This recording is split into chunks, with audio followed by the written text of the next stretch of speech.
네, 늘 말씀드리는 패턴대로 일단 부동산 시황 설명드리고, 그다음에 좀 예, 최근 이슈가 되고 있는 지식산업센터 투자에 대해서 일단 설명드리려고 하고요. 네, SNS 저희가 좀 주요 내용들 리뷰해드리도록 하겠습니다. 예, 알겠습니다.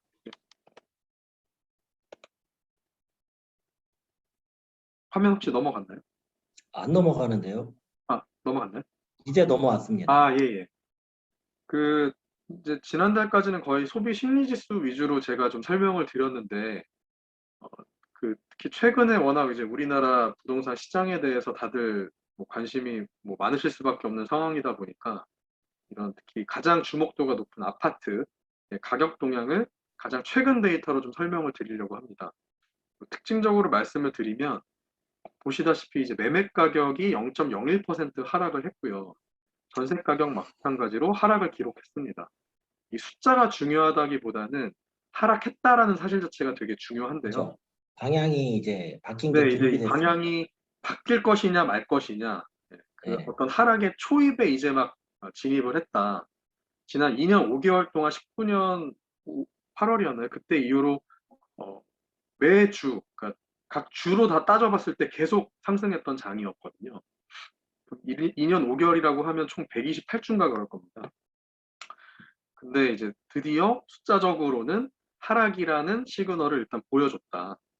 이제 보시면 2월 14일 주, 둘째 주랑 셋째 주랑 대비해서 봤을 때 전국적으로도 마이너스, 그러니까 0.00 보합에서 하락으로 일단 데이터가 기록이 됐다. 수도권 전체로 보면 뭐 역시나 마이너스 0.02%가 나왔고요. 지방도 일단 하락 추세에 있고, 가장 중요한 포인트는 서울이 하락 반전했다. 음, 매매 가격 지수에 대한 부분이고요. 전세 가격 지수로만 보신다고 해도 전국, 수도권, 서울, 지방 일부 지역들이 이제 아무래도 상승세를 좀 기록한 곳이 있다 보니까 플러스이긴 했습니다만, 전국으로도 그 다음에 가장 그 시장의 선두주자에 있는 서울이 어, 전체적으로 그 전세 가격 지수도 마이너스 성장세를 계속 기록을 하고 있다 보시면 되고요. 예, 이런 가격 지수의 변동률 추이를 쭉 스프레드 시켜서 보신다고 하면, 지난 1년 동안 이 그래프들 보이시죠? 매매 가격 변동률, 전세 가격 변동률이 있는데 플러스에 계속 막대 있었거든요. 그래프. 네, 예, 이 예, 막대 그래프가 어쨌든 0보다 높다는 거는 플러스였다는 상승. 얘기거든요. 예, 분월 대비 계속 상승했다라는 이제 데이터들인데, 어쨌든 쭉 올랐다가 9월, 10월 대출 규제 생기고 다양한 억제 정책들 생기면서 성장세가 조금씩 둔화가 되다가 거의 이제 12월 달 들어서부터는 성장세가 없다가 1월 들어 일부 지역들은 마이너스 하락 반전을 하기도 하고, 드디어 2월 셋째 주에는 매매 가격 하락을 기록을 했다. 그 중심에 서울이 있다라고 보시면 됩니다. 예, 네, 아까 128주가 맞네요. 다행히도 계산이 틀리지는 예, 않았네요. 예, 네, 예. 19년 9월 2주차부터 2주차부터 시작해서 128주 동안 내리 올랐다는 얘기고요. 2년 5개월 만에 하락을 했습니다. 보시면 그러니까 이게 지역별로. 다시 올라갈 수도 있지만 그렇죠. 일단 한번 꺾인 거는 기록이 남았다는 네, 기록이 거잖아요. 남았다는 이제 측면으로 일단 이해를 하시면 될 것 같고요. 사실 방향에 대한 부분은 좀 갑론을박입니다. 어, 특히 최근 한 달 사이에 그 하락이다, 이제는 꺾이는 시점이다라는 기사가 정말 엄청나게 쏟아져 나오긴 했는데, 네, 뭐 일단 뒤에서도 좀 데이터와 기사로 설명을 드리겠지만 아직은 방향을 못 정하고 있는 것으로 추정이 된다. 이유는 대선 때문에. 그 부분을 좀 더 상세하게 말씀을 드리겠습니다. 그렇죠. 관망하는 수요가 꽤 많은 걸로 알아요. 네, 네, 제가 그게 듣기로는. 아주 예, 데이터로만 봤을 때도 극심해진 상황이다라는 거 아마 보실 수가 있을 것 같은데요. 일단 지도로만 보시면 오른 지역들은 강원, 충북, 충남, 광주, 전북, 경남, 제주 등이 있긴 하고요. 근데 이제 주요 지역들, 서울이라든지 인천이라든지 경기, 세종 같은 경우에는 일단 하락의 폭이 상대적으로 컸다. 전세 가격 지수도 좀 마찬가지 경향성을 보이고 있고요. 네. 그리고 이제 이런 가격 지수의 변동률을 좀 주요 지역으로 한번 뽑아봤습니다. 서울 내에서. 네네. 네, 서울이 아까 이제 0.02% 하락이라고 말씀을 드렸는데, 특이점은 강남도 아주 작은 수치기는 하나 마이너스 네. 성장세를 기록을 했다라는 거. 매매 가격 지수 음, 변동률로 봤을 때. 그리고 서울 전체로 봤을 때 이 아파트의 매매 가격 변동 지역 분포를 보시면 1월 24일까지만 해도 상승하는 지역이 압도적으로 많았는데 1월 말부터 시작해서는 하락하는 지역이 더 두드러지게 많아지고 있다라고 예, 보시면 되고요. 이런 내용들을 한국 부동산에서 어떻게 코멘트를 했냐 하면 이게 다 그 한국 부동산에서 나온 그 데이터를 제가 추출을 한 거거든요. 예, 일단 시장 불확실성, 전세 가격 하락 등 다양한 하방 요인에 따른 매수 심리 위축으로 매수 심리가 위축됐다는 게 일단 중요합니다. 이 숫자 예. 자체도 중요하겠지만 그건 확실한 것 관망세가 같아요, 지속되는 지금. 가운데 예, 가격 조정이 된 급매물 위주로 거래가 되고 있다. 그러니까 이게 전체적으로 하향 추세라고 보기는 약간은 어렵다고 보여질 수밖에 없는 게 가격이 조정된 급매물 위주로 관망세가 지속되는 가는데 심리가 위축이 됐다는 건 거래량은 상당히 감소했다는 얘기거든요. 거래량 그렇죠. 감소 속에 정말 필요한 급매물들만 거래가 됐다라고 보시는 게 일단 맞을 것 같습니다. 급전이 너무 필요해서 이거를 세금을 많이 내고서라도 내가 지금 해야 되는. 그리고 실제로 저희가 이번 2월 달에 딱 거래한 건들이 대표 지역들에 있는 거래건들인데 네, 공교롭게도 다 요 추세를 정확하게 반영을 해주고 있습니다. 저희도 현장에서 많이 느꼈던 부분이기도 하고요. 아파트 전세 지수 같은 경우에도 강남이 마이너스 0.03% 기록을 했고요. 어, 이제 전세 가격 같은 경우에는 상대적으로 매매 가격 대비해서 보시면, 그 지역 분포에서 대비해서 보시면 안정적이긴 합니다. 상승과 하락이 약간 대치되어 있는 상황이다.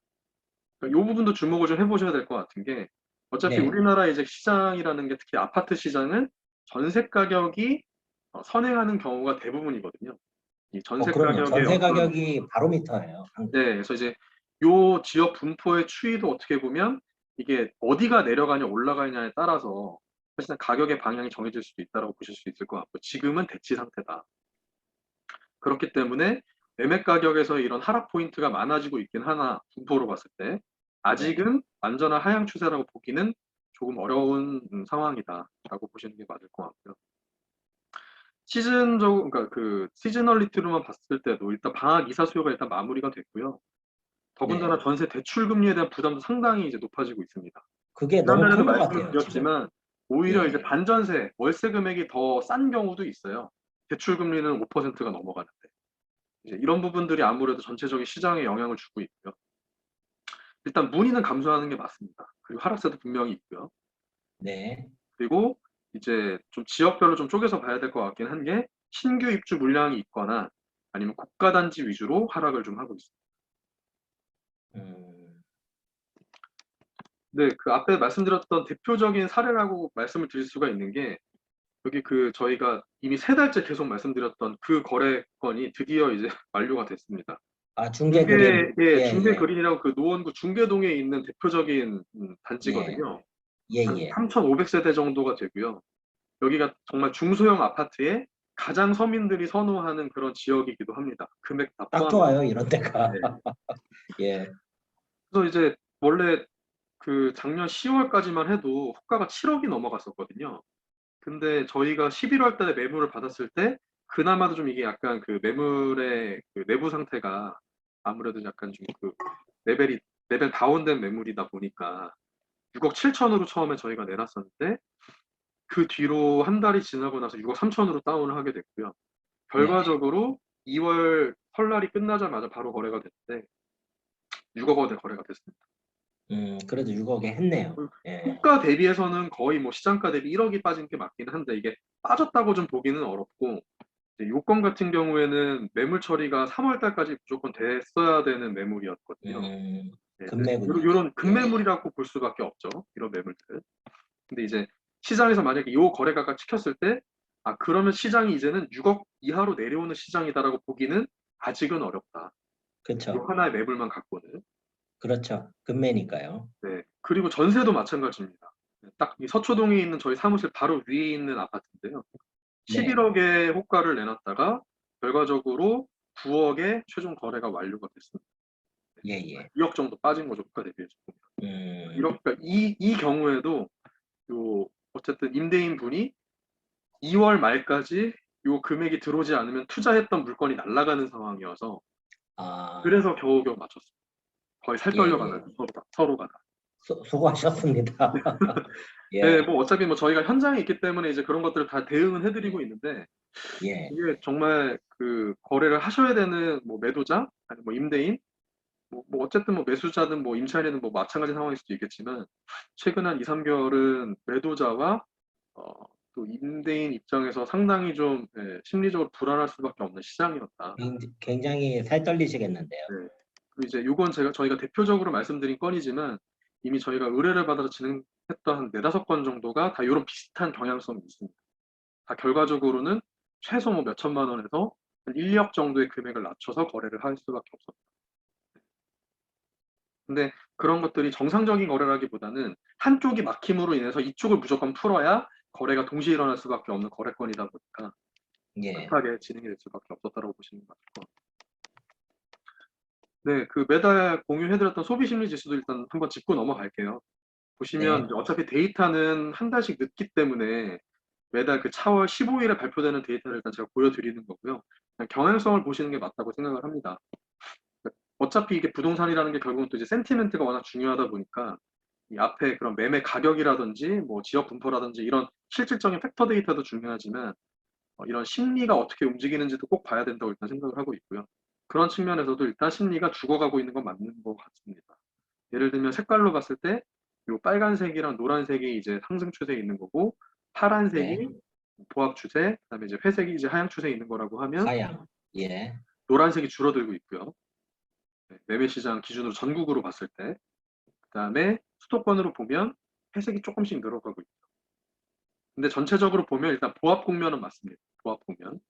전국이든 보합으로 수도권이든 봐야겠다. 예, 비수도권이든. 근데 이게 2월 달에 그럼 보합에서 아무래도 아까 전에 그 말씀드렸던 그런 매매 가격 데이터를 보신다고 하면 약보합이거나 어, 일부 하강 추세로 숫자가 바뀔 수도 있다고 예상을 해볼 수가 있습니다. 그러니까 심리 그렇죠. 자체도 좀 냉각이 되고 있다. 최근 2, 3개월 동안.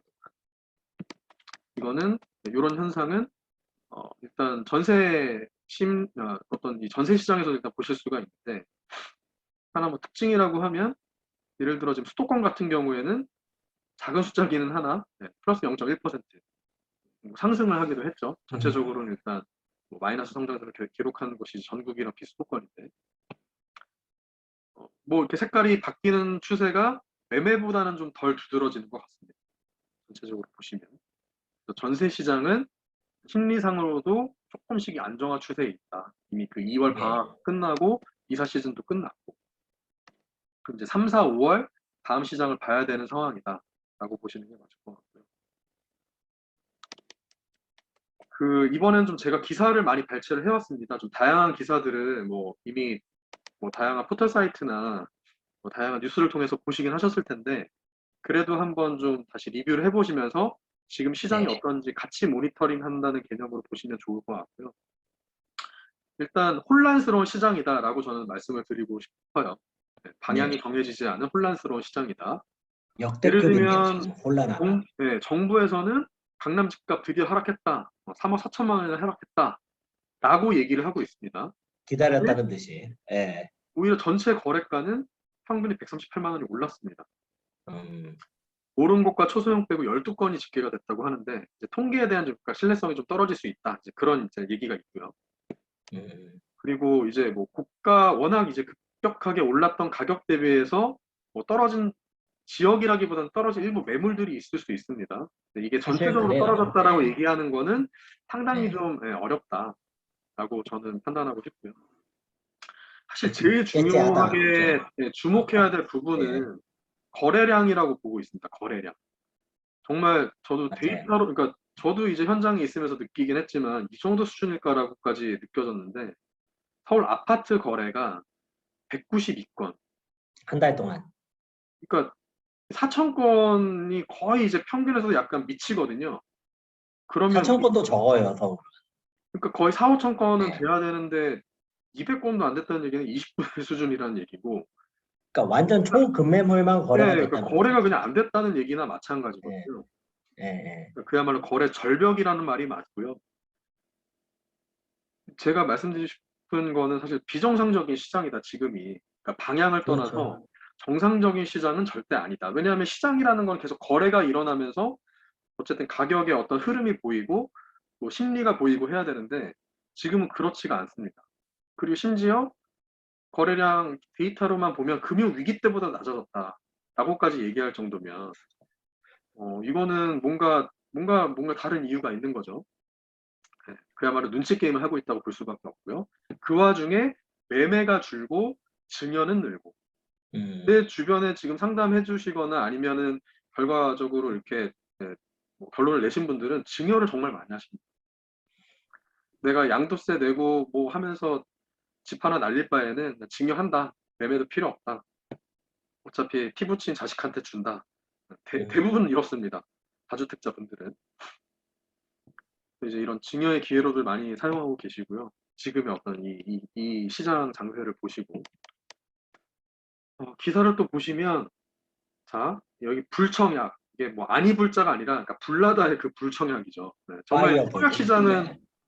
뭐 요즘 아니 뭐 최근의 기사 중에는 뭐 미분양도 얘기도 나오기도 하는데 정말 이제 그 기사만 빼서 보면 아 이제 드디어 청약도 끝났구나라고 생각하실 것 같은데 그렇진 않습니다.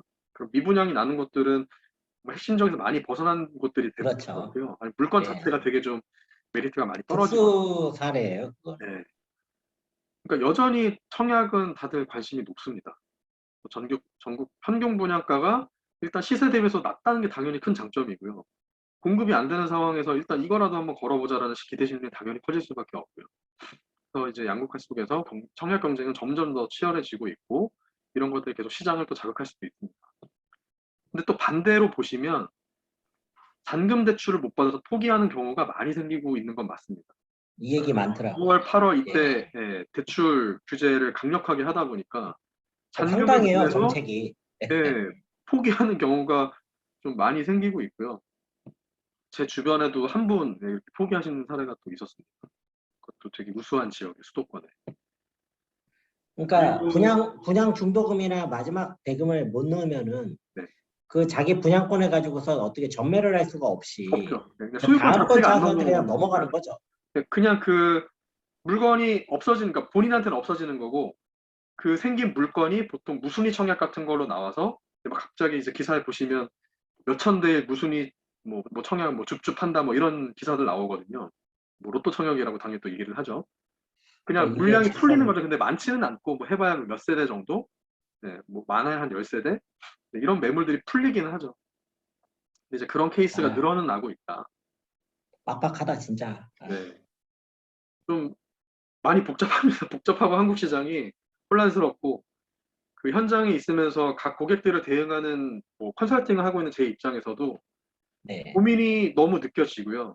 그 각각의 예. 사례에 대해서 아무래도 이제 그렇게 저처럼 현장에 있는 경우가 아니면 불안감이 크기 때문에 이것저것 막 알아보다가 본인도 이게 맞나 틀리나 고민하시는 경우가 많아서 이제 의뢰를 많이 주시거든요.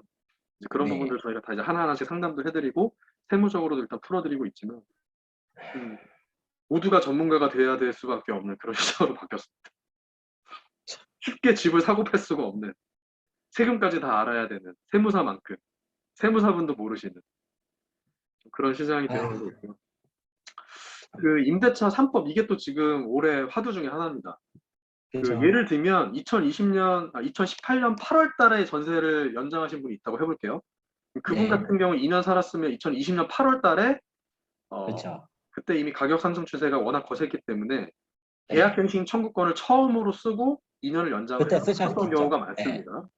예, 그분이 이미 예. 계약갱신 청구권을 한번 썼기 때문에 이제 예. 더 이상 쓸 수 있는 기회가 없어진 상황에서 2022년 8월이 되면 만기가 그렇죠. 돌아왔을 때 이제 선택을 해야 됩니다. 집주인하고 협의를 해서 예. 시세에 맞게 높여서 갈지 예. 아니면 뭔가 다른 대안을 찾을지.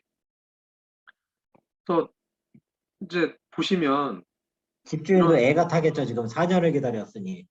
예, 뭐 그래서 지금 오늘도 사실 연락을 저도 받았는데 네. 지금 요 케이스로 강남에 계시는 분인데 전세로 아이고. 세입자세요. 예. 예, 아무튼 뭐 여러 가지로 부담이 뭐 지금 엄청 예, 올랐겠네. 불안감이 많이 커지고 계십니다. 정말 많이 커지고 계시고요. 지금 뭐 한 5개월 남았는데 5개월 남은 게 엄청 지금 짧은 시간으로 생각하셔 벌써부터 어떻게 해야 되나 갈 데가 마땅히 있나 없나 고민도 하고 계시고 강남 계시면 자식 교육 때문에 계실 건데 월세 전환 하셔야 되지 않을까 싶기도 하고. 아유, 참. 또 이제 그런 것도 사실 쉽지가 않죠. 그래서 지금 중국 대표님도 말씀을 주셨는데 그런 현상들이 이렇게 탈서울화 그다음에 월세화로 바뀌어가고 있습니다. 둘 중에 하나죠, 뭐 그냥. 방법이 네. 없죠. 네, 흐름상으로. 그래서 이제 집값이 상대적으로 싼 경기 인천으로 유입이 될 수밖에 없고 그러다 보니 당연히 수도권의 가격 폭등이 작년에 있을 수밖에 없었던 거죠. 네, 그리고 이제 임대차법 만료 앞두고 나서 탈서울이 지속되고 있고 그나마도 남으시려고 하는 분들은 울며 겨자 먹기로 월세 낀 아파트, 반전세라고 하죠. 네, 그래서 전세 빼서 월세로 가는 경우가 많이 생기고 있습니다. 월세화 추세가 엄청나게 빨라지고 있습니다. 정말 엄청난 속도로 빨라지고 있고요. 저희가 거래했던 작년 하반기 건들 중에도 전세였다가 결과적으로 그러니까 전세를 원하셨다가 반전세로 거래하신 건들이 매달 한두 건씩 있었어요. 의뢰는 전세로 해왔지만. 그러니까 거기에 남으셔야 되는 분들은 그 외에는 뭐 어려우실 거예요. 직장 이유, 대출도 안 뭐 되고. 애들 학교 네. 이유, 뭐 여러 가지 이유가 있죠. 대출도 있고요. 그래서 참 많이 어렵습니다. 현장에서 대응하는 한국은 저희도 아비규환이네요, 진짜. 와. 네. 그래서 이제 그 말씀드리려고 했던 부분은 이제 이런 현상들이 결과적으로 지금 3월 9일 대선을 앞두고 혼란스러움이 가장 가중되는 상황 속에서 이런 거래량 급감으로 나타났고요. 그야말로 눈치 보기 장세에 들어와 있는 거거든요. 네. 그 얘기인즉슨 3월 달이 되면 어떤 방향을 찾아갈 가능성이 높다. 그게 뭐 상승이든 뭐 하락이든. 네. 이제 이번 달 같은 경우에는 최대한 좀 저희도 기사 위주로 그다음에 데이터 위주로 좀 이제 공유를 드렸고 3월 달에는 현장의 어떤 분위기 그리고 뭐 마찬가지로 데이터 어떤 방향에 대해서 조금 더 면밀하게 저희가 모니터링을 하고 최대한 빠른 시간 안에 여러분들한테 이런 세미나를 통해서 좀 공유를 드리려고 하고요.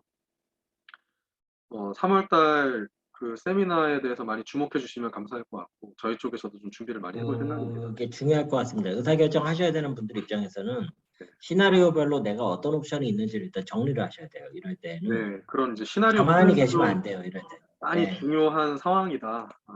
라고 생각을 저희도 해서 3월 시장을 상당히 주목을 많이 하고 있고요. 3월 시장이 어떻게 보면 올해 시장을 갈라놓을 수도 있다라고 생각을 하고 있습니다. 네, 그 이제 시장에 대해서는 또 이렇게 설명을 드렸고 네. 이번 달에는 뭐 생소하신 분도 있을 수도 있고 아니면 뭐 최근에 관심을 좀 많이 가지신 분들도 있을 것 같은데 지식산업센터라고 하는 투자 상품이 있습니다. 네, 이 상품에 대해서 좀 일단 어떤 개념을 갖고 있는지 설명을 드려볼게요. 네. 그 한 5년, 10년 전에 아파트형 공장이라고 많이 들어보셨는지 모르겠어요. 그러니까 그런 용어가 빌딩 있긴 안에 있었는데요. 네, 지금 중국에 살고 계시는 우리 고객분들 중에는 중국에서 한 15년 이상 사신 분들도 계셔서 그쵸. 그냥 용어 설명을 좀 부탁드립니다. 네. 그러니까 뭐 쉽게 말씀을 드리면 예를 예. 들어 그냥 빌딩을 보통은 이제 매매를 한다고 하면 그 빌딩 자체를 뭐 사고 팔고 하는 기본적인 개념인데 그 빌딩이라는 건 결국 사무실만 들어갈 수가 있잖아요. 그 사무실만 오피스 들어갈 수 개념이죠. 있는 그 해당 그 건물을 구분 소유권, 호실별로 구분 소유권을 줘서 각 호실별로 분양을 받을 수도 있고 매매도 할 수 있게 만든 어떤 산업센터인데 이 산업센터 안에는 결과적으로 이런 뭐 사업하시는 분들 아니면 아까 앞에서 말씀드렸던 그런 아파트형 공장을 운영하고 싶으신 분들 뭐 제조업, 뭐 지식산업, 정보통신업 다양한 분야에 있는 분들이 사무실로 쓸 수 있게 인프라를 구성해 놓은 곳이라고 보시면 되고요. 잠시만요. 네, 제가 문과식으로 한번 다시 풀어서 말씀을 드려볼 테니까 네, 맞는지 한번 들어봐 주세요. 네. 지식산업센터라는 게 무슨 정부 청사 이런 개념이 아니고 예, 예. 이게 일종의 오피스 같은 개념인데 맞습니다. 네, 아주 이제 문과식으로 설명을 드리는 거예요. 근데 오피스에 뭐 301호도 있고 303호도 있고 이러잖아요. 그러면 옛날엔 301호를 한 사람이 사고 303호를 한 사람이 사고 이런 거였다면은 이 지식산업센터라는 거는 302호를 뭐 대여섯 명이 각자 공동으로 투자를 할 수가 있고 자기 지분만큼 가지고 약간 이런 개념이라는 겁니다. 그렇죠? 뭐 그런 개념도 일단 맞기는 한데 네네. 기본적으로 각 코실에 대해서 개개인이 또는 이제 어떤 뭐 법인이든 뭐 투자하는 사람들이 구분해서 소유권을 가질 수가 있다라는 게 일단 다른 부분이거든요. 그러니까 네네. 예전에는 이제 집합적인 건물에 대해서 어떻게 보면 임차만 들어갈 수 있었다고 하면 사무실을 개별적으로 소유할 수 있는 이제 그런 어떤 센터인데 요 안에 제일 중요한 거는 업무형으로 사무실이 꾸며져 있는 게 일단 첫 번째고 그 안에 네. 다양한 지원 시설들이 들어가 있다.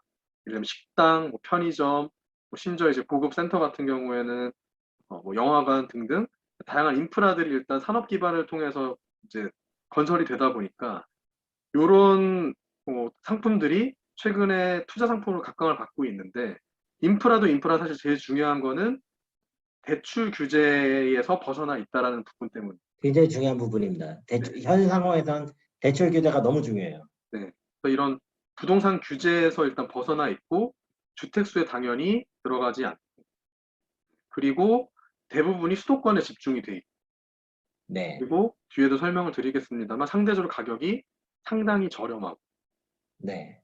그러니까 일반적인 투자 상품으로 다들 생각을 못 하고 있었다가 이제 주택에 대한 투자, 뭐 기타 여러 가지 오피스텔에 대한 투자 이런 것들이 다 규제로 막히고 나니까 지식산업센터로 옮겨갔다. 그야말로 불장이 나은 불장이다. 네. 이제 풍선 효과가 이런 것까지 미치고 있다. 네. 라고 보시는 게 맞을 것 같고요. 사실 그 일반적인 어떤 그런 투자 상품은 아니었기 때문에 가장 합리적인 투자로 본다고 하면 개인 사업자, 법인 사업자 이렇게 사업하시는 분들이 본인의 공장이나 사업을 확보하는 용도로 이런 구분 소유권을 가져가시는 게 상당히 이제 일반적인 투자라고 보시면 될 것 같습니다. 예를 들면 이제 보통의 사업하시는 분들은 내가 내 네. 빌딩을 소유하지 않는 이상 대부분 빌딩의 사무실에 임대로, 그러니까 임차로 들어가시잖아요. 그러면 본인이 당연히 임차인 네, 자격으로. 네, 네. 임차료를 내야 될 거를 오히려 이런 구분 소유권을 가져가는 사무실을 통해서 내가 그냥 이자만 지불을 하고 내 소유권을 가져가는 개념이기 때문에 오히려 투자 상품으로 각광을 받을 수밖에 없는 거고 사업하시는 분들 입장에서 훨씬 더 안정적으로 해당 사무실을 사용할 수가 있다. 네, 라는 게 그 사실 장점이긴 합니다. 매매 시장도 형성이 되는 거죠, 지금. 그렇습니다. 네, 매매 시장도 아주 활발하게 돌아가고 있고요. 예를 들어서 제가 신규 법인, 신규 스타트업 법인인데 내가 처음에 사업장을 갖다가 들어가면서 저기를 매입을 했어. 라고 가정을 해볼게요. 네, 근데 한 1년 정도 있다가 내가 이거를 매도를 해야 되나 매도가 가능한가요? 가능하죠. 가능하고 그 그다음에 시장이 지금 양도세가 가중이 되지 않나요? 네, 중간은 없습니다. 그러면 메리트가 굉장히 큰 건데. 네. 그래서 대출 규제에서 일단 벗어나 있다는 거, 주택수 당연히 포함 안 되는 거, 그다음에 양도세 중과. 요거는 뭐 이제 수익형 부동산으로서 상당히 큰 메리트죠. 정부에서 그러면 이거는 길을 터준 거잖아요, 일종의. 3년 전부터 나왔다고요? 그러니까 이런 지식산업센터는 사실 꽤 오래됐습니다. 10년은 됐고요. 예, 근데 예. 이런 투자에 대해서 사람들이 주목하고 실제로 시장이 움직이고 이게 투자 상품으로 각광을 받고 투자가 자유롭게 이루어지면 좀 더 이렇게 자유로운 시장 속에서 이루어지기 시작한 건 한 2년 정도 됐어요. 상대적으로 주목을 받게 되었군요. 그렇죠. 네. 그래서 이런 지식산업센터가 사실 보시면 수도권에 네네. 당연히 몰려 있을 수밖에 없죠. 왜냐하면 지식산업센터라는 게 아까 뭐 그런 정보청사나 지식과 관련된 게 오피스인데, 아니라 예. 그야말로 오피스인데 다양한 제조업부터 시작해서 뭐 정보통신업, 뭐 다양한 어떤 소프트웨어 산업들 그런 회사들이 들어와서 좀 더 좋은 인프라에서 일할 수 있게 만들어준 환경이거든요. 네. 근데 이제 당연히 그런 지역들이 금천구, 시흥구, 시흥 또 뭐 최근에는 뭐 성수 이제 예전으로 치면은 산업단지들 있죠. 뭐 구로 디지털 단지, 그다음에 뭐 네. 성수동 이런 데 다 원래 공장 있었던 데들을 다 개발을 해서 용적률도 높이고 센터를 지어서 들어와서 편하게 일하세요라고 이제 지어줬던 거죠. 그다음에 소유권도 각자가 호실별로 가지세요라고 했던 건데 이게 여러 가지 혜택들이 있다라는 걸 이제 알기 시작한 게 한 2, 3년 전부터 많아진 거죠. 그리고 이미 이런 자본가치 상승형 상품으로서 주목을 받게 됐고 시장에 대한 어떤 이 중과세 제외라는 거, 대출 규제에서 자유롭다는 게 여기 써져 있죠. 80%까지 보통 다 가능하거든요. 웬만해서. 그러면 적은 자본으로도 내가 사무실로도 쓸 수 있고 투자 상품으로도 생각할 수 있고 필요하면 임대를 돌려서 수익도 낼 수 있고 다양한 옵션이 있는 상품이니까 또 가능했던 거고요. 또 제가 사실 더 현장에서 느꼈던 부분은 우리나라도 이제 IT 그런 산업들이 워낙 발전하기도 하고 컨텐츠 산업도 발전하다 보니까 이런 스타트업들이 상당히 빠르게 급증하고 있습니다. 그러다 보니 네, 그런 스타트업들이 사무용 오피스를 찾는 경우가 너무 많아졌고요. 그 지금 제가 강남에서도 필요하죠. 사무실을 구하시는 분들한테 연락이랑 의뢰를 정말 많이 받는데 한 50평에서 100평 사이에 사무실이 없습니다. 그 비싼 강남에도. 그러니까 자영업자분들이 있는 그런 일반 상가 같은 경우에는 공실들이 많은데 사무실은 없습니다. 사무실 정말 없습니다. 이거 100% 맞는 말씀인 게요. 제가 유튜브도 지금 하고 있잖아요. 네, 사무실이 있어야 됩니다. 그다음에 네, 예를 들어서 제가 무슨 뭐 해외에서 뭐 물건을 떼다가 한국에 판다든지 이런 걸 하더라도요. 내가 1인 창업을 한다고 해도요. 사무실이 있어야 돼요. 그러니까 이 수요가 지금 굉장히 시장에 있는 거는 사실이에요. 맞습니다. 그런 또 일반적인 그런 자영업 시장과 다르게 이런 산업적인 수요는 상당히 빠르게 늘고 있다고 보시는 게 맞을 것 같고요. 이제 이런 투자 상품을 갖고 그러니까 투자하는 입장에서 보면은 실제로 실입주하는 기업은 세금 혜택도 많거든요. 취득세 아, 감면도 있고요. 재산세 감면도 있고요. 그건 내가 사서 내가 들어가는 것도 방법이고, 그렇죠? 그게 가장 사실 합리적인 방법 중에 하나죠. 그러니까 그리고 이게 사업 잘 되면은 임대료 올라가가지고 쫓겨나는 그럼요. 것보다 임대료 보장이 되니까. 네네. 예, 그래서 이제 제가 요 상품을 투자하자 이런 설명을 드리고자 하는 게 아니라 이런 상품이 있는데 이런 상품을 할 때 그래도 합리적인 투자를 할 수 있는 그런 케이스가 사업하시는 분들 입장에서 충분히 고려해 볼 만하다라는 좀 설명을 드리고 싶고요.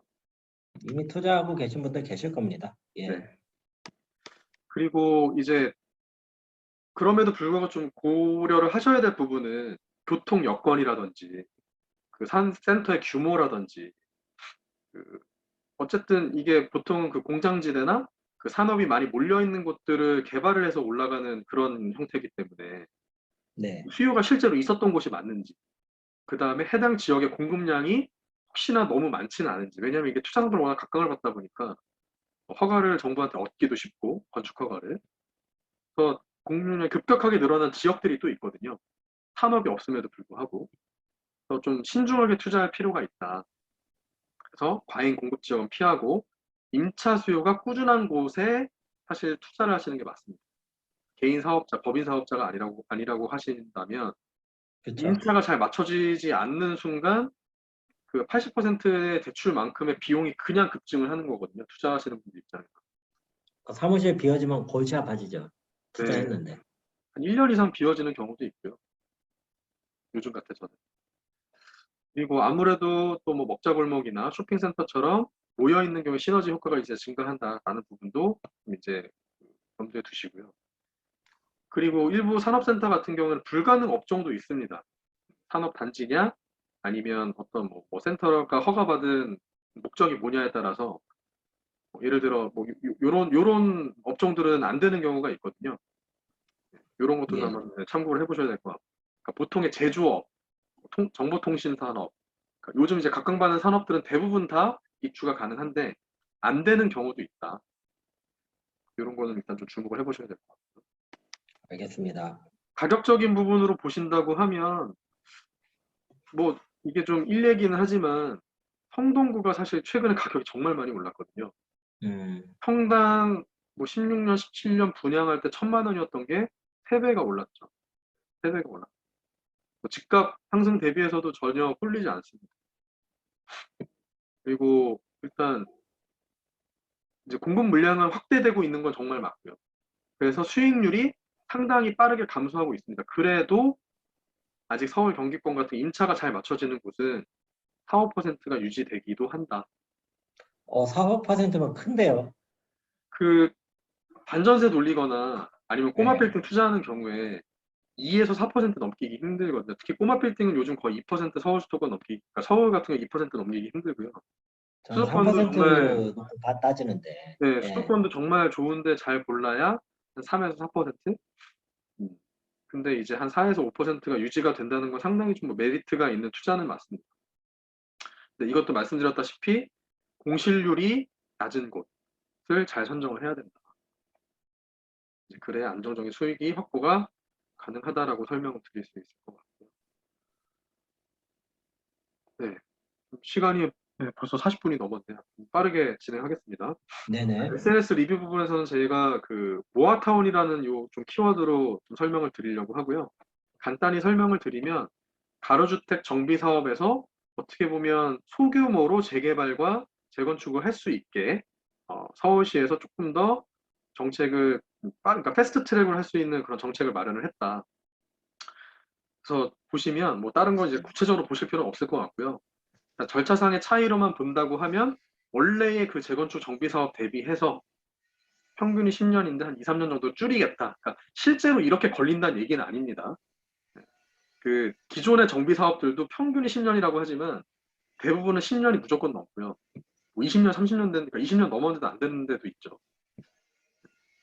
근데 적어도 요런 부분들, 사업 시행 인가나 관리 처분 계획을 한 번에 가능하게 하고 요 수립부터 지정까지의 그런 절차를 간소화시키면서 한 7, 8년을 줄이려고 하는 게 이 정책의 핵심이다. 모아타운이라는 게. 조그만 지역들도 모아서 개발할 수 있게 해주겠다라는 게 핵심이고요. 네. 이 표만 한번 보시면 될 것 같아요. 일단 기존 대비해서 이런 도로에 대한 이런 가로구역들 심의를 좀 완화를 하고 불량주택도 67%로 높여놨, 그러니까 67% 이상으로 맞춰놨던 거를 한 10% 줄여놓고요. 면적도 2만 제곱미터로 넓혀놓고요. 그 다음에 예를 들어 이제 용도 지역 같은 경우에 이 용도 지역에 따라서 용적률이나 그다음에 건폐율 같은 게 달라지는데 2, 3중으로 올라가면 용적률과 건폐율이 올라간다고 보시면 돼요. 특히 이제 건폐율에 대한 부분은 용적률이 올라가서 어떻게 보면 올라갈 수 있는 층수가 높아진다. 이렇게 단순하게 그렇죠. 이해하는 게 제일 더 좋은 많이 거예요. 들어간다는 거죠. 네. 그러면 적은 지역에 훨씬 그전 대비해서는 많은 주택이 올라갈 수 있다라는 게 핵심이고요. 이제 기존에는 예를 들어 이제 그 지역마다 좀 더 편차가 있겠지만 세대수가 적었던 게 최소한 1.5배에서 2배는 늘어날 수 있다. 그리고 예를 들어 이게 민간으로 어쨌든 진행하는 부분에서 이제 국가적인 보조가 좀 더 들어가기 때문에 어떻게 보면 이런 주차장이라든지 공원 조성이라든지 인프라도 조금 더 국가 차원에서 도움을 줄 수가 있다라는 게 하나가 있고요. 예. 하지만 여기 그 하나 좀 이제 주의하셔야 될 부분은 조합원 지위 양도 금지에 대한 시점은 민간 재건축이나 이 소규모 재개발이나 조합 설립이라는 부분에선 동일하다. 조합 설립될 때, 이 조합 설립 인가 받을 때 거의 이제 여기서 보통 요 재건축 정비 사업할 때 여기서 보통 한 4, 5년 이상 걸리거든요.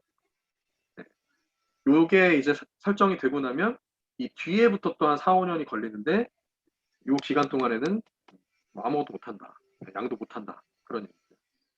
그리고 일단 모아타운 같은 경우에는 권리 산정 기준일, 그러니까 공모 결과 발표일 기준으로 일단 거래가 불가하다. 양도가 안 된다. 라고 보시면 됩니다. 지금 시범 사업지로는 두 군데가 선정이 됐습니다. 강북구의 번동이라는 곳과 범동. 네. 중랑구의 면목동이라는 곳이고요. 연목동. 아무래도 예. 좀 이렇게 그 주택이 노후화되고 그렇죠. 좀 서민분들이 많이 사시는 지역들이 좀 선정이 됐고요. 이렇게 구획을 쪼개서 1구역, 2구역, 3구역, 뭐 4구역, 5구역 쪼개고 해서 이렇게 정비전 거를 이렇게 아파트를 짓겠다라는 거고 구역도 이렇게 나눠서 이렇게 바꾸겠다. 쾌적하게 환경을 바꾸겠다는. 그러면 단지 하나당 한 3, 400세대 정도는 나올까요? 그 정도는 기본적으로 나올 걸로 예상을 하고 있습니다. 그러니까 2, 300세대. 우리 조금 작은 규모의 단지가 네, 나오겠네요. 네, 그렇죠? 아. 네. 어휴, 네. 그래도 시간을 어느 정도 맞췄네요.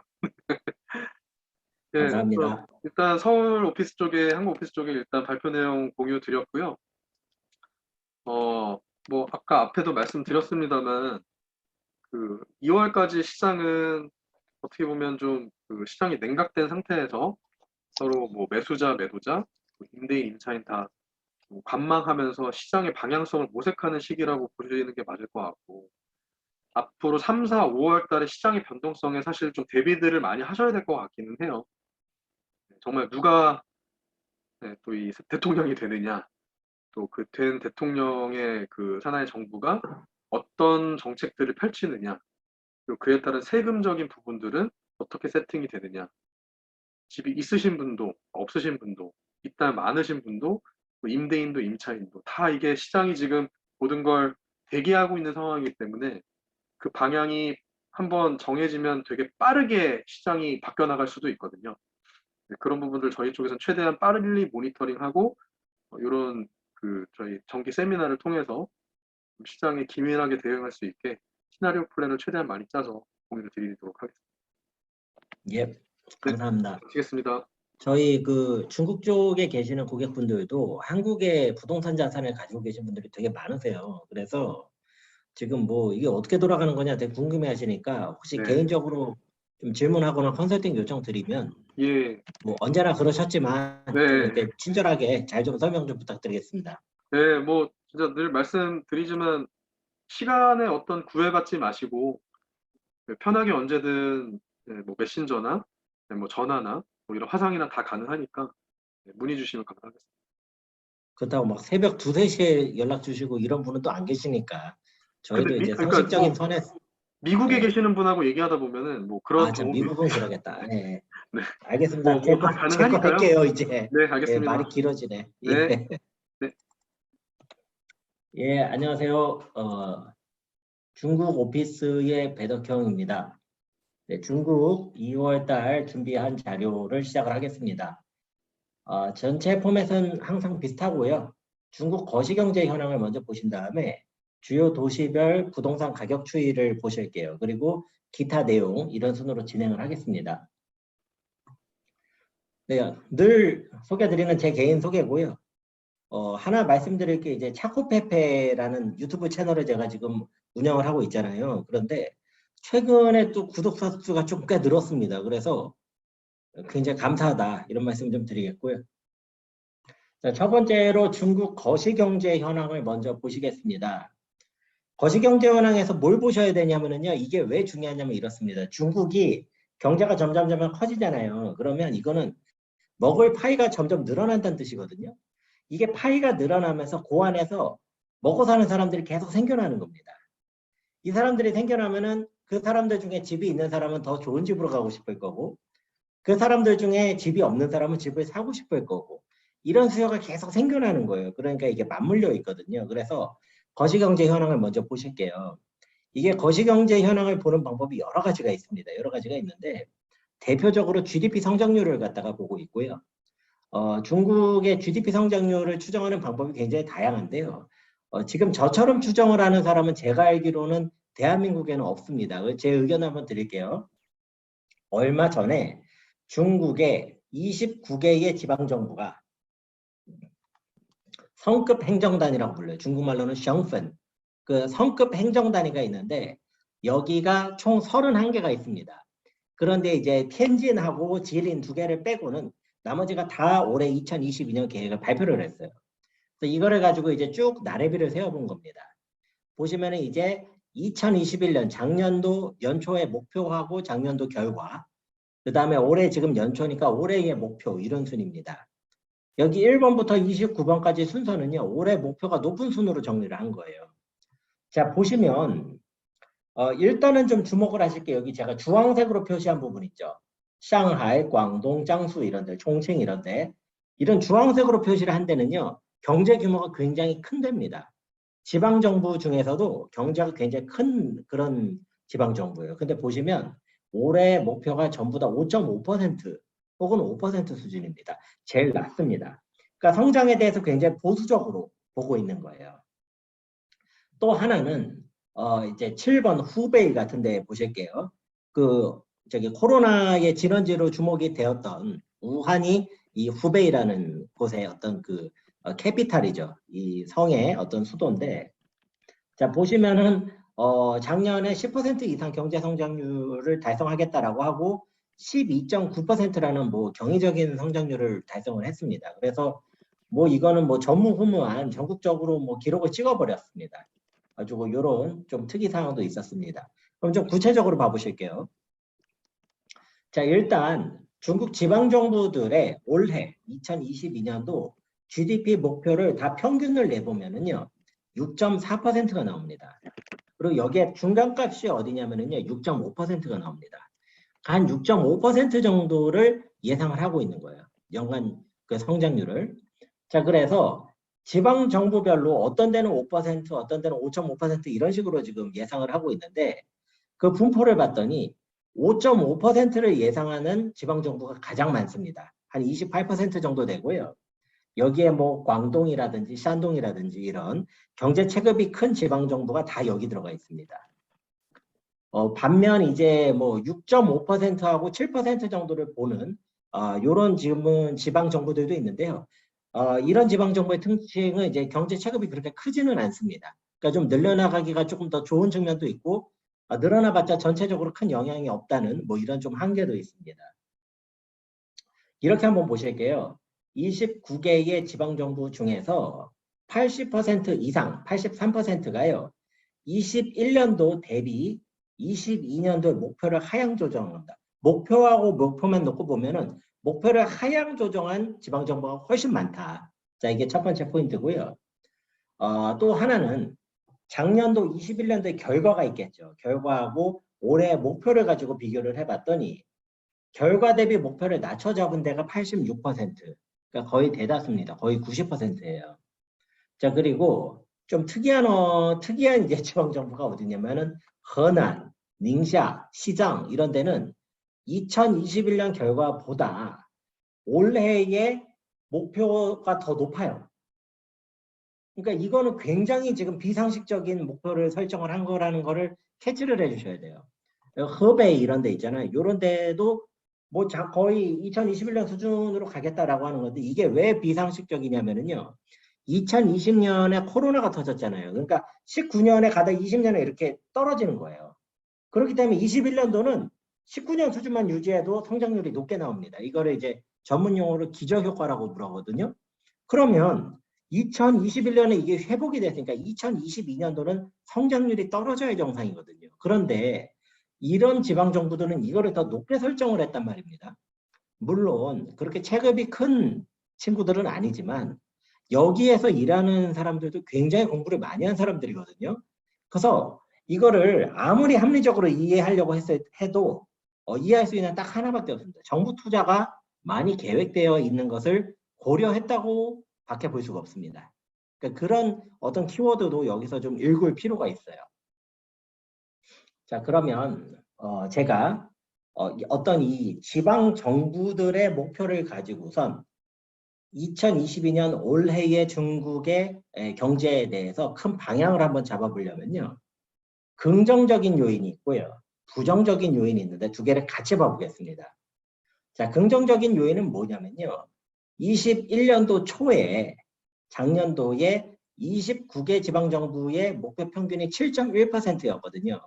그런데 실제로 뚜껑을 열어봤더니 8.1%가 나왔습니다. 이게 뭐냐면 지방정부도 자기가 목표를 달성을 해야 되기 때문에 목표를 보수적으로 반영할 수 있다는 겁니다. 자, 그래서 이게 현실화가 됐을 때 약 1%포인트 정도가 더 많이 나올 수가 있다. 이것을 저는 이제 긍정적인 요인으로 본 거고요. 부정적인 요인을 한번 보실게요. 혹시 지금 제 얘기를 들으시면서 이해를 하고 계시는 건가요? 제가 지금 왜냐면 다양한 분들이 또 계시다 보니까 이런 게 제가 절대 여러분들을 지금 무시하고 이런 게 아니고 혹시 잘 이해가 안 가거나 그러면 얼마든지 채팅창에 글을 남겨주세요. 지금 여러분들께서 다 지금 닉네임을 쓰고 계시기 때문에 누군지 모릅니다. 그러니까 이해가 안 가는 부분 얘기를 해주시고요. 네, 자, 제가 부정적인 채팅창을 네, 잘 보고 있으니까요. 네, 이해 간다고 다들 한 분이 말씀 주셨습니다. 그러니까 이것은 이제 저분께서 이해가 가신다는 뜻이지 또 나는 이해가 안 가실 수도 있으니까 그냥 그렇게 말씀해 주시면 됩니다. 네. 자, 부정적인 요인을 보시면은 뭐냐면요.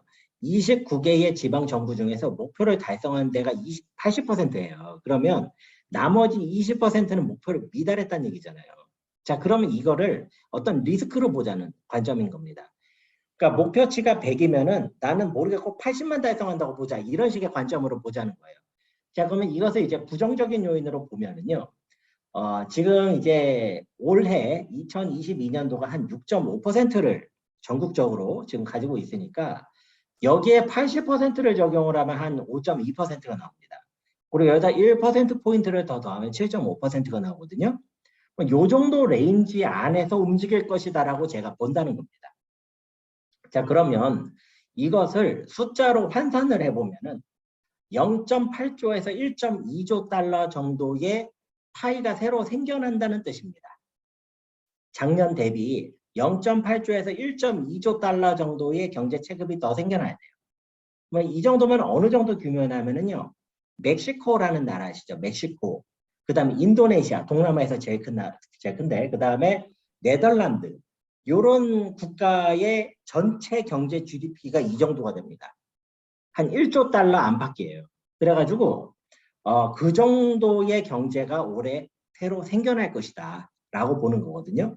자, 그러면 이게 지금 결코 적은 양이 아니에요. 결코 적은 양이 아니고 이게 늘어나는 양만 가지고 보면은요, 오히려 2020년에서 2021년 올 때 양하고 거의 비슷합니다. 자, 그러면 이게 뭘 의미하느냐? 지금 저희가 보는 게 GDP잖아요. GDP는요, 여러분 이게 계산하는 공식이 있습니다. 뭐냐면은요, 내수 소비된 거에다가요, 순수출한 거를 더해요. 내가 수출한 거에서 수입한 걸 빼요. 그러면 순수출이 남거든요. 순수출, 그 다음에 기업하고 정부가 투자한 거를 더합니다.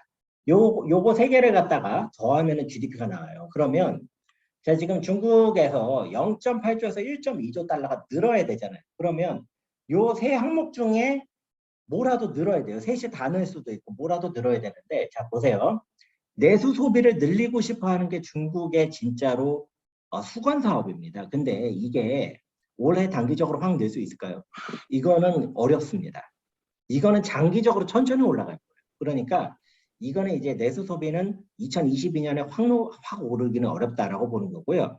RCEP 체제가 활성화가 되고 나면은 중국이 위안화를 강세를 가져가면서 내수 소비력을 강하게 가져가는 날이 올 겁니다. 그럼 그때 내수 소비가 폭발적으로 등장할 수가 있습니다. 이거는 미국 사례를 보시면 알 수가 있어요. 미국 사람들은요, 전 세계에서 물건을 살 때 가장 싸게 삽니다. 얘기가 또 옆으로 새니까 일단 내수 소비가 증가하는 데는 좀 한계가 있다, 단기적으로. 그다음에 순수출이 있는데 이게 재밌는 게요. 2020년에 제가 이제 예측할 때 실패했던 게 저는 중국 수출이 굉장히 어려울 거라고 봤거든요. 그런데 수출이 오히려 늘었어요. 뭐냐면 다른 나라에서 코로나로 인해서 조업을 못하는 거예요. 그러니까 모든 오더가 중국으로 와버리는 겁니다. 왜냐하면 공장 가동이 되거든요. 중국이 코로나 방역을 해가지고. 그래서 이것이 그러면은 2022년도에도 중국에 유리한 요인이냐, 이제 전 그렇게 보는 게 아니고요. 이 순수출이라는 게 중국 정부에서 컨트롤할 수 없는 요인이라고 저는 보는 거예요. 중국 정부에서 뭘 잘한다고 해서 잘 되는 것도 아니고 이거 외부 환경 변화에 따라서 있는 거니까. 근데 중국 정부에서는 자기 목표를 가져가잖아요. 그러면 컨트롤할 수 없는 거를 가지고서 목표를 짤 수는 없거든요. 그러면 이제 뭐가 남느냐면은 기업 정부 투자가 남습니다. 기업 투자는 기업이 하는 거기 때문에 정부가 어떻게 할 수가 없어요. 그 국영기업 투자를 한다면 말이 기업 투자지 사실 정부 투자죠. 따라서 이것은 사실상 정부 투자가 올해의 열쇠를 쥐고 있는 겁니다. 그러니까 중국 정부는 2022년도에 어떤 방식을 써서라든지 정부 투자를 늘리게 돼 있습니다. 그러니까 이것이 우리가 조금 어느 정도 감을 가져가야 되는 부분이다. 이런 말씀을 좀 드리겠고요. 자, 그러면 타이틀 메시지를 한번 보실게요. 중국은 2022년도에 5.2에서 7.5% 수준의 GDP 성장을 만들어낼 거거든요.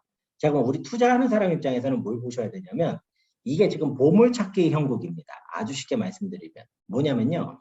중국 정부가 조성을 하고 있는 신도시 중에서 수요 공급이 가장 타이트할 곳을 우리가 찾아내야 됩니다. 그래서 거기에 투자가 들어가졌을 때의 효과가 좋다. 지금 이런 국면으로 보고 있습니다. 자, 그러면 두 번째 챕터로 한번 넘어가 볼게요.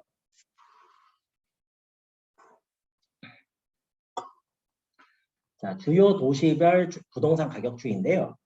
저희가 이제 늘 보던 그런 포맷입니다. 자, 보시면 파란색 계열일수록 이제 가격이 상승세인 거고요. 그 다음에 이게 이제 주황색 계열일수록 가격이 하락을 하는 겁니다. 그러면 제가 이제 26개 대도시 중에서 가격 상승세가 63%, 그다음에 하락세가 37%라고 했잖아요.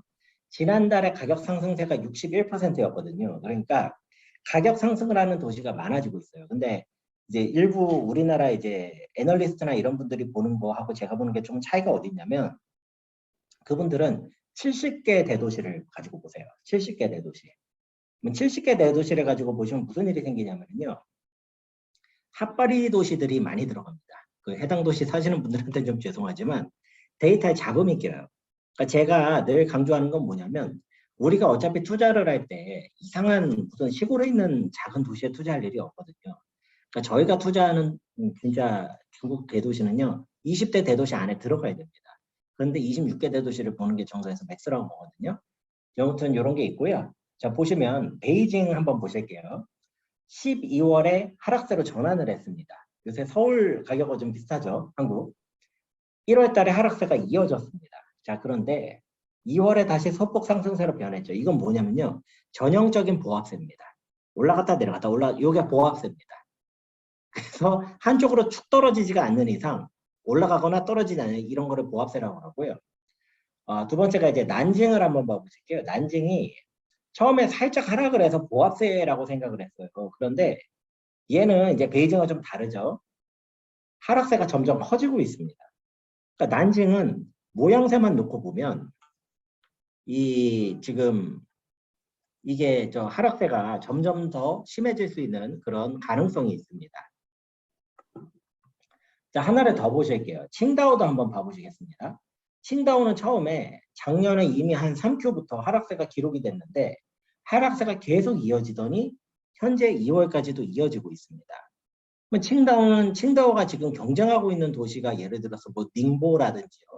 아니면은 뭐 난징이라든지요. 이런 도시가 체급이 어느 정도 좀 비슷한 거하고 보면은 칭다오가 지금 가격이 굉장히 좀 하락세가 많이 심화가 있겠구나. 상대 비교이기 때문에요. 그런 걸 우리가 좀 추정을 해볼 수가 있겠어요. 다음 장표를 한번 보실게요. 자, 여기서 뭘 말씀드리고 싶냐면요. 집값이라는 게 여러분 어느 정도 이제 그 계단형의 패턴을 보입니다. 더 쉽게 얘기하면 올라갔다 내려갔다 한다고 보셔도 돼요. 크게 봤을 때는 올라가지만 그러면 집값이 한번 올라갈 때는 뭐 인구가 줄어들든 늘든 올라가는 속성이 있고요.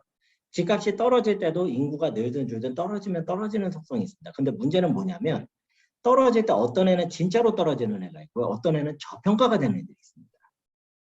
그러니까 이 친구가 원래 가치보다 더 떨어지는 애들이 있다는 얘기예요. 그런데 투자에서 가장 황금률 중에 하나는 저평가로 들어가요. 저평가 투자를 이기는 거는 거의 없거든요. 그런데 이 도시의 지금 상태가 저평가냐 아니냐를 판단하는 기준의 대표적인 게 인구 증가입니다. 가격이 계속 떨어지고 있는데 인구가 증가하면 무슨 일이 생길까요? 가격이 떨어지잖아요. 부동산 가격이. 그러면 부동산 개발상들이 집을 안 짓습니다. 왜냐면 지어봤자 자기가 돈을 못 벌거든요. 자, 그러면 무슨 일이 생길까요? 집을 안 지으니까 신축의 분양이 줄어들어요. 그러면 인구가 계속 늘어나다 보면 이 인구들은 집을 구축, 얼쇼방 안에서 사야 되는 겁니다. 그러면서 구축 중심으로 가격이 확 올라갑니다. 다시 그래서 가격이 올라가는 거예요. 그러면 개발상이 이제 들어가면 돈 벌겠다고 들어가잖아요. 그러면 집 짓는데 2, 3년이 걸려요. 그럼 2, 3년 동안 계속 올라갑니다.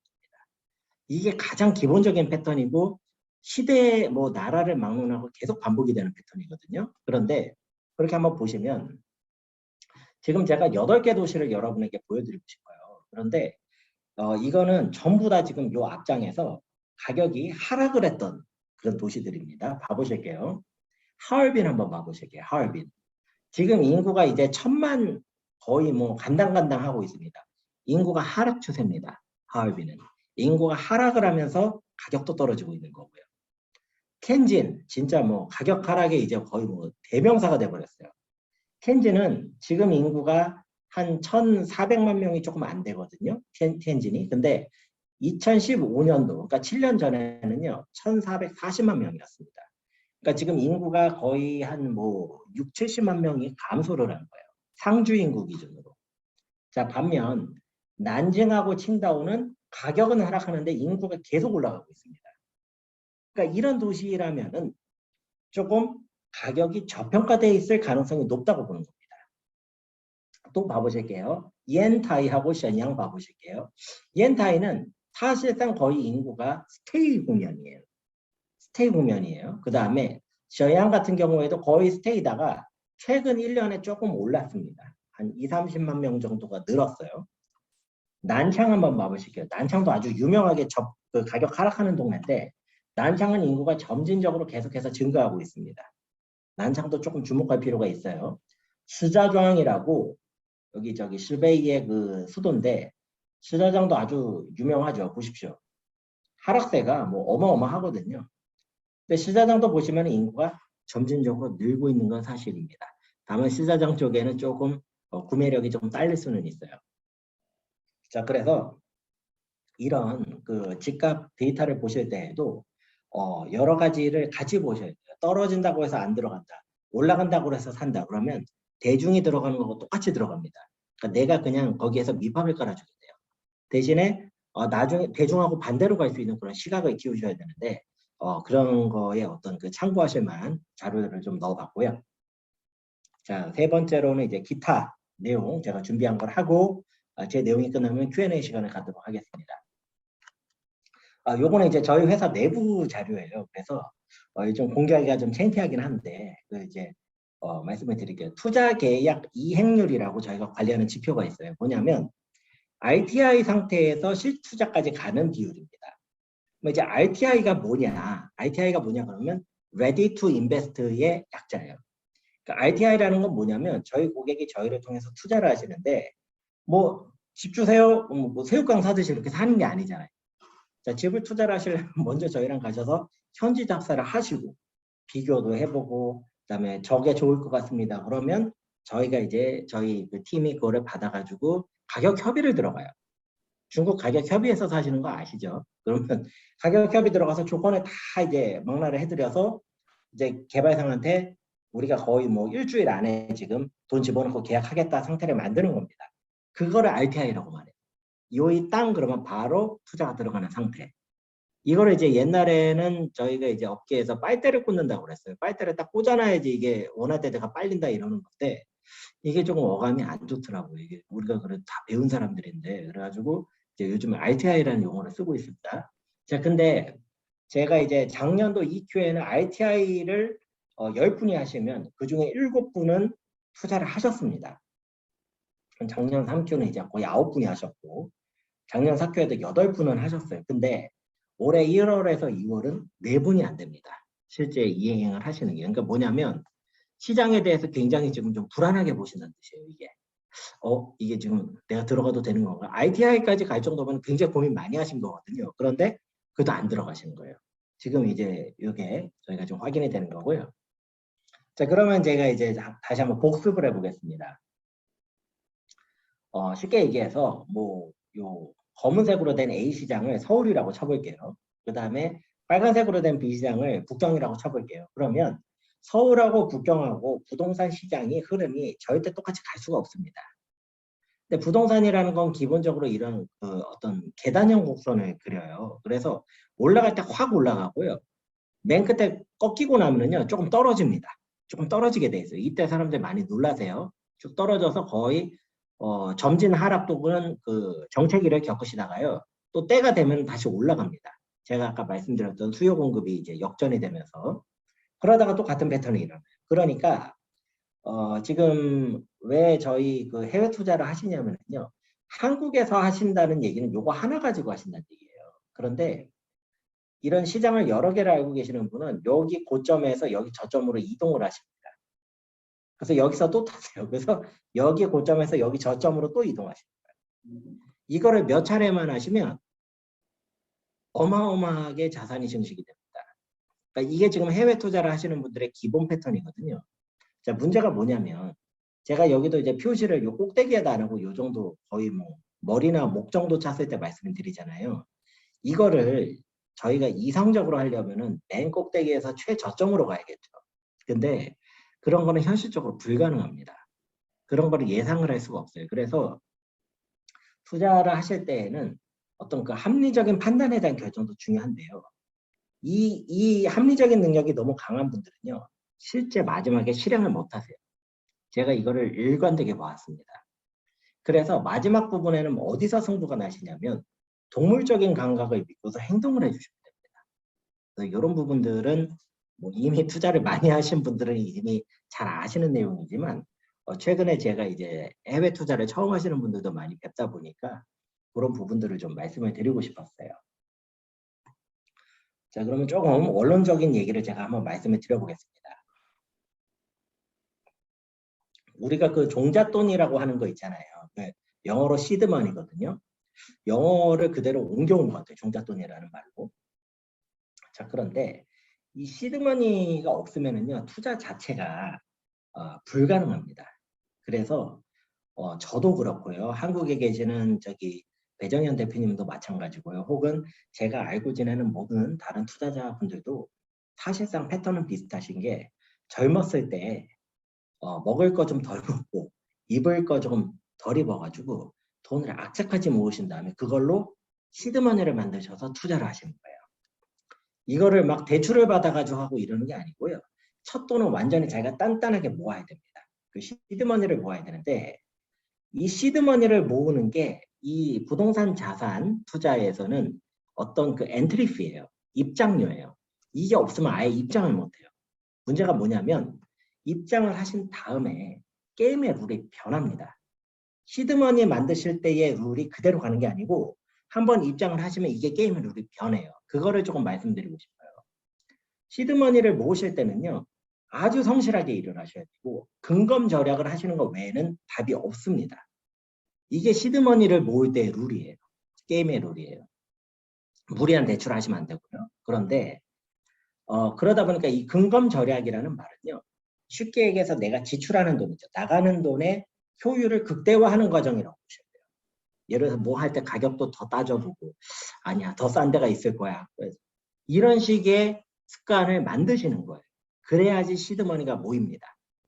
자, 근데 문제가 뭐냐면요. 이러다 보니까 여기서 한 가지 병폐가 생깁니다.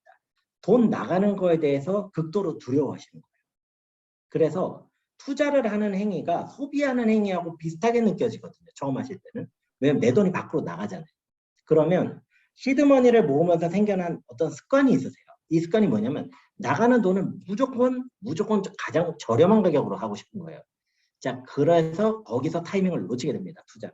투자는 그렇게 들어간 게 아니고 투자는 이렇게 시드머니 모으실 때처럼 이렇게 막 물건값 깎고 이러는 게 아니에요. 막 콩나물값 좀 깎아볼까 이런 게 아니에요. 이거는 목표를 정하시잖아요. 그러면 언제까지 봐서 최적으로 내가 하면 들어간다. 들어가셔야 돼요. 그때를 놓치시면 기회가 안 옵니다. 정말로 안 옵니다. 이거를 놓치시면 기회가 언제까지 안 오면 몇 년이 지나갑니다. 제가 그거를 옆에서 많이 봐왔거든요. 자, 그래서 투자하는 돈에 대해서도 효율 극대화를 하겠다는 함정에 빠지실 수가 있어요. 투자하는 돈은요, 처음에는 효율 극대화가 거의 불가능해요. 이 돈이 여기 묵혀있던 돈을 다른 데다가 묻어놓는 거거든요. 그러니까 효율 극대화가 어렵습니다. 정량화로 따져지지가 않아요. 자, 그래서 이게 좀 불교 용어기는 한데 제가 뭐 좀 종교는 다르지만 좀 용어를 써보자면 중국말이에요. 이게 지위의 지소라는 말이 있어요. 달을 가리키는 손. 달을 가리키는 손은 뭐냐면 달을 보라고 있는 손이잖아요. 그렇죠? 그러니까 처음에 우리가 손가락을 봤다가 그 다음에 달을 쳐다봤죠. 자, 그러면 그 다음에 이 손가락이 필요가 있습니까? 없습니까? 없어지죠. 근데 달은 안 보고 손가락만 계속 보고 있는 거예요. 요거를 지금 우회적으로 얘기를 한 거고요. 이 다음 말은 뭐냐면 뚜허 주파. 이게 뭐냐면 주파가 뭐냐면 요런 대나무 땡목배, 뗏목 이런 배거든요. 이게 강을 건너고 나면은 이 대나무 뗏목이 필요가 합니까? 안 필요합니까? 필요가 없는 거예요. 이제 강을 내가 건넜으니까 그 다음 거로 하시면 되는 거예요. 근데 이게 이제 시드머니 할 때 습관을 너무 강하게 들여버리시면은 강을 건너고 나서도 하던 걸 계속 하시는 거예요. 그러니까 요거를 제가 한번 조금 말씀을 드리고 싶었습니다. 잠깐만요. 자, 그러면은 그 다음에 이제 제가 제 개인적으로 굉장히 선호하는 이 트라이앵글 관리법 이라는 거를 좀 소개를 해드릴게요. 이제 중국 말로는 이제 산주딩리라고 해서 이 발이 세 개가 딱 있을 때 이게 고대에 있던 이런 솥을 이게 딩이라고 그러거든요. 그러니까 이런 무거운 거대한 솥도 다리가 세 개가 있어야지 안정적으로 쓴다. 그러니까 삼각구도가 안정적이다 이런 뜻이에요. 아주 안정적으로 살려면 구도를 삼각형으로 만들어야 된다 이런 건데 부동산 자산을 관리하시는 어떤 하나의 기술적인 측면이 될 수 있고요. 100% 이런 트라이앵글 관리가 되지 않을 수도 있는데 이런 걸 좀 추구를 하셔보자 뭐 이런 얘기입니다. 부동산을 오래 하시는 분들 있잖아요. 저도 이제 그런 분들한테 배워가지고 지금 여기까지 성장을 했는데요. 이런 분들의 특징은 집을 20채, 30채 이렇게 안 가지고 계세요. 이런 분들은요. 기본적으로 집 3개를 계속 유지하려고 하세요. 만약에 집값이 많이 올라가잖아요. 그러면 얘를 모아서 더 큰 놈으로 이렇게 하나로 뭉쳐요. 차륵 빚어가지고 모으듯이. 그래서 계속 3개를 갖다가 만들어가지고 요거를 바꾸는 거예요. 3개를. 자, 보면은, 진짜 부동산 투자를 잘 하시는 분은 딱 집을 3채 가지고 계십니다. 어떻게 가지고 계시냐면, 실거주 주택이 하나가 있어요. 두 번째는 덩치라고 부릅니다. 저희가 덩치. 그리고 세 번째가 귀요미라는 애가 있습니다. 귀요미라는 애가 있어요. 자, 하나씩 설명을 드릴게요. 실거주 주택은 뭐냐면요. 나와 가족이 물리적으로 거주할 수 있는 공간이 하나가 있어야 돼요. 이거는 무조건 있어야 돼요. 그리고 원래 부동산이라는 게 기본 목적과 쓰임이 여기에 있습니다. 거주를 목적으로 하는 상품이기 때문에 실거주를 위한 주택이 반드시 있으셔야 돼요. 이게 여기서 제가 얘기하는 건 자기 본인 소유. 자, 그래서 이게 있으신 분하고 없는 분하고는 심리적인 상태가 달라요. 이거는 겪어보셔야만 알 수 있습니다. 그래서 심리적 정서가 안정감이 확보가 돼야지 추후의 경제 발전이 이루어집니다. 자, 그렇기 때문에 일단은 첫 번째 1주택자가 되셔야 돼요. 제가 월세 오래 살고 전세 오래 사는 분들을 저하고 좀 길이 다르다고 보는 건 여기에 있습니다. 그분들은 돈을 못 모으세요. 부동산으로. 자, 그게 있고요. 두 번째가 뭐냐면 이제 두 번째를 귀요미로 해볼게요. 귀요미라는 친구가 있습니다. 아주 재미있는 친구예요. 귀요미는 뭐냐면요. 실거주 주택 이후에 사실상 첫 투자 자산이에요. 자, 그러면 우리가 몸뚱아리가 하나씩 있잖아요. 그러니까 실거주 주택과 귀요미에 같이 살 수는 없습니다. 그러니까 이 귀요미부터는 뭐가 되냐면 순수 투자가 되는 거예요. 내가 실제로 거주하지 않는 잉여되는 어떤 부동산이 됩니다. 이게 순수 투자가 되는 겁니다. 그리고 이거를 한국에서는 다주택자라고 부른다. 2주택자부터. 자, 보시면 이거는 덩치로 가기 위한 디딤돌이라고 보시면 돼요. 그리고 자산 매각이 용이해야 됩니다. 그래서 사람들이 많이 찾는 자산. 쉽게 얘기해서 방 3개, 화장실 2개짜리. 한 110제곱미터 정도 되는 거, 30평대 초반 정도 되는 거, 가장 대중적인 거. 이런 애들이 이제 귀요미가 되는 거예요. 그래서 얘는 특징이 뭐냐면 자산 가격이 빨리 올라가지는 않을지언정 매각이 빨리 돼야 됩니다. 매각이 빨리 돼야 됩니다. 그래서 이게 귀요미의 특징이에요. 덩치가 남았습니다. 덩치. 덩치에서 승부가 나거든요. 덩치는 뭐냐면요. 어떤 도시의 CBD나 다운타운에 있는 대장주격의 어떤 그걸 얘기를 해요. 그러니까 CBD가 뭐냐면은 센트럴 비즈니스 디스트릭트의 약자거든요. 서울에는 CBD가 2개가 있어요. 강남 테헤란로하고 여의도입니다. 이런 곳이 CBD예요. 그러니까 그런 곳에 있는 어떤 대장주격의 어떤 그 부동산이 있습니다. 이런 친구들은 그 도시 자체가 망하지 않는 이상 가격이 안 떨어집니다. 그리고 올라가면 사정없이 올라가요. 이런 친구들은. 자, 그래서 덩치라고 불러요. 근데 약점이 있습니다. 항상 잘 팔리지가 않아요. 얘네들은 한번 안 팔리는 구간에 들어가면 돈이 묶여버립니다. 그러니까 덩치가 이게 약점이에요. 그래서 덩치는 수익성이 강한 자산이고요. 귀요미는 황금성, 유동성이 강한 자산이라고 보시면 돼요. 그러니까 이 2개를 같이 혼합 운영을 해주셔야 돼요. 덩치만 가지고 계시면은요, 나중에 자금 압박이 오면은 금매로 내놓으셔야 됩니다. 그래서 눈물을 흘리세요. 그러니까 실거주를 내가 반드시 가져가면서 덩치하고 귀요미를 어떻게 운영을 하느냐, 이런 게임인데요. 네, 제가 마지막으로 저희 고객, 모 고객님의 실투자 사례를 제가 한번 공유를 드리겠습니다. 요거를 끝으로 여러분께 좀 마무리를 해보려고 해요.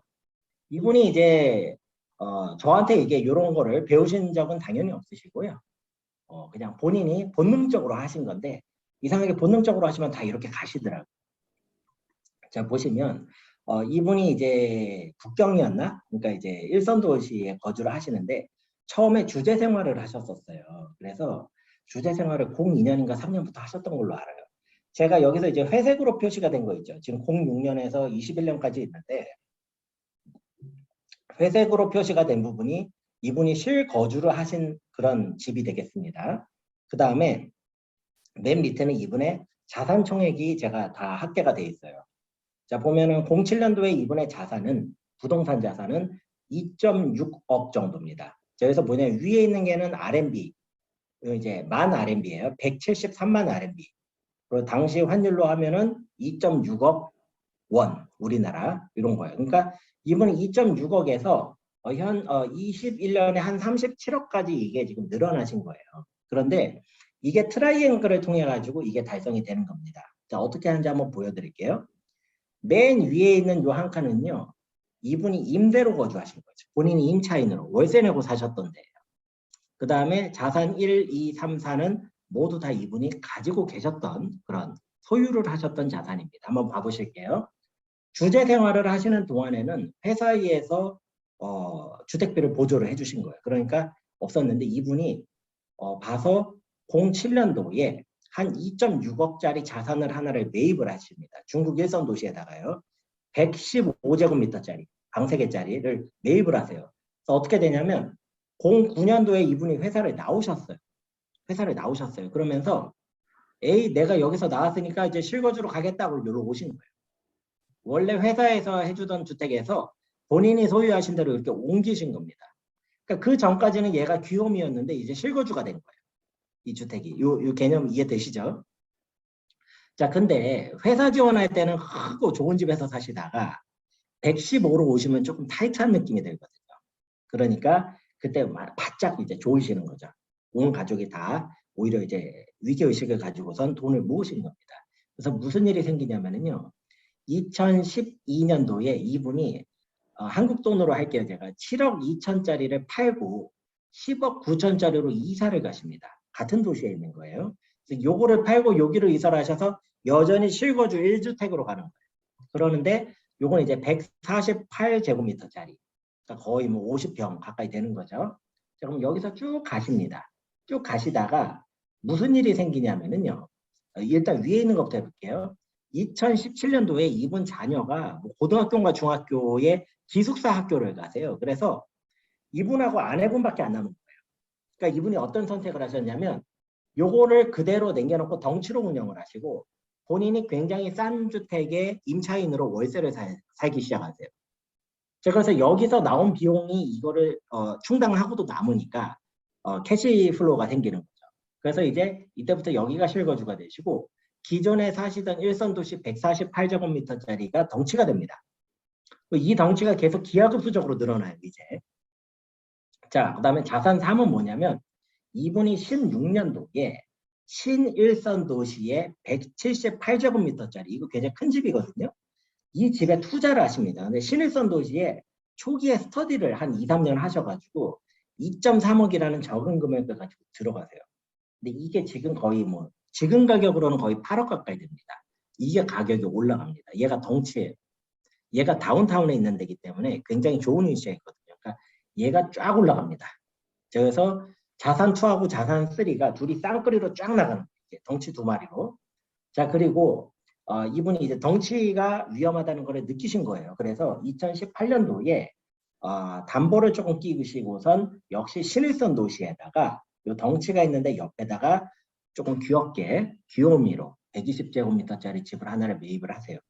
근데 뭐 이거는 이제 자산이 이렇게 안 늘어도 됐는데 얘도 제법 많이 늘었습니다. 거의 2배 가까이가 지금 됐고요. 그러면 이제 귀요미는 뭐냐면 한 4.5억이라고 쳐볼게요.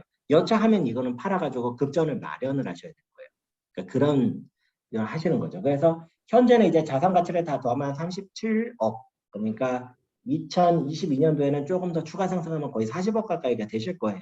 그러면 이분 같은 경우에는 이제 이런 거죠. 제가 봤을 때는 귀요미가 조금 적어요. 덩치가 2마리라 조금 부담이 되니까 덩치 하나를 갖다가 좀 이렇게 덩치 2마리를 덩치 1마리로 다른 데로 갈아타시든지 뭐 이런 식으로 황금성이 나중에 좀 이슈가 될 수 있어요.